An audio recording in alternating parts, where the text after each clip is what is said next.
A alíquota do imposto de renda pode chegar a 22,5% dos rendimentos dos seus investimentos. E o IOF pode reter até 96% dos seus lucros, dependendo do tipo de aplicação e do tempo investido. Mas você sabia que dá para ver o dinheiro render e gerar lucros sem precisar pagar imposto? Existem investimentos isentos que vão te ajudar nessa missão. Nesse vídeo você vai conhecer 7 investimentos que não sofrem a cobrança de imposto e entender se eles fazem sentido na sua estratégia. Falamos em investimentos sem imposto, é natural que muitas pessoas pensem de cara na poupança.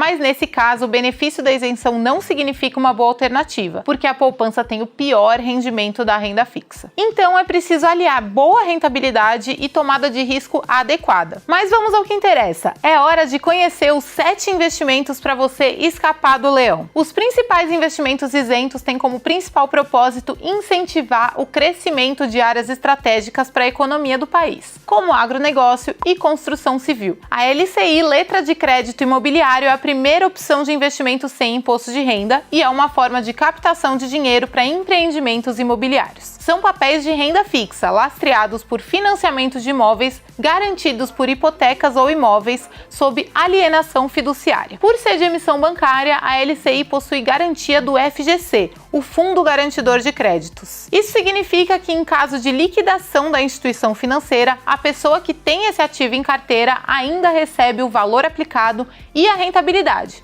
com um limite de até R$ 250 mil por CPF ou CNPJ por instituição, chegando ao teto de R$ 1 milhão em 4 anos. A letra de crédito do agronegócio também é um título de renda fixa emitido por instituições financeiras. Ela é muito semelhante à LCI, mas a diferença está no destino dos valores captados. Na LCA, o foco são as operações do agronegócio. O valor é destinado principalmente para os empréstimos a produtores rurais que precisam comprar maquinário e insumos. O próximo ativo isento é o CRI, Certificado de Recebíveis Imobiliários. Assim como no caso da LCI, o mercado beneficiado em questão é o de imóveis. Mas aqui, o investidor que compra esse tipo de título ajuda a financiar o mercado imobiliário ao antecipar os créditos que serão recebidos pelo setor. Com isso, as dívidas dos compradores acabam virando títulos de créditos, que são oferecidos aos investidores. Ao investir em CRI, você empresta dinheiro para essa operação e recebe no vencimento o valor investido mais uma taxa adicional definida no momento da contratação. Nessa mesma linha, os CRA, Certificados de Recebíveis do Agronegócio, fazem o mesmo, mas financiando projetos do agronegócio. Assim como no caso do CRI, a empresa precisa de uma securitizadora, que vai empacotar esses créditos como títulos de renda fixa. Já as debêntures são títulos de dívidas de empresas, ou seja, você empresta dinheiro para uma companhia. Dentro dessa categoria, as debêntures incentivadas são aquelas emitidas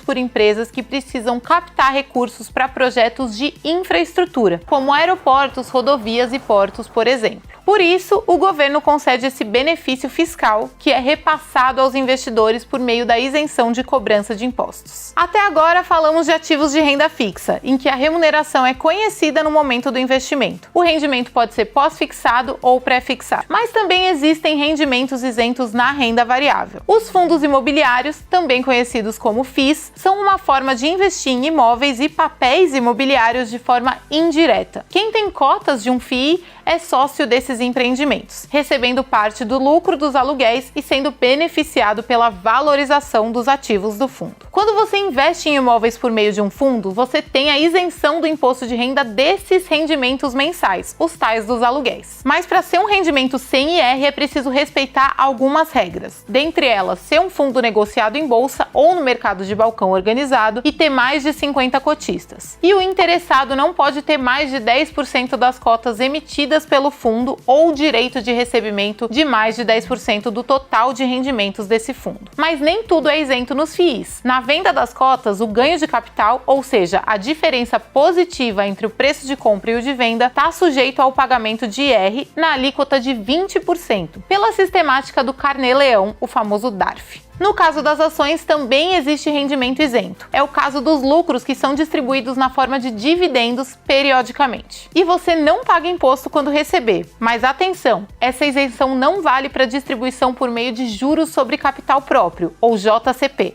só para os dividendos mesmo. Outra operação isenta no caso das ações é para vendas abaixo de R$20 mil no mês. Nesse caso, você não precisa pagar a DARF. Vale ressaltar que o benefício da não cobrança de imposto não vale para fundos de ação nem para as operações de day trade ou com ETF de ações. E lembre-se, nem sempre a alternativa sem imposto é a que mais faz sentido para sua estratégia. Muitas vezes a relação entre risco e retorno de um ativo tributado é melhor para o seu caso. E você, já tem algum investimento isento de imposto de renda? Se você gostou desse Aprenda a Investir, não deixa de dar o seu like. Também se inscreve no canal porque toda semana trazemos novos vídeos para você investir melhor com as dicas dos nossos especialistas.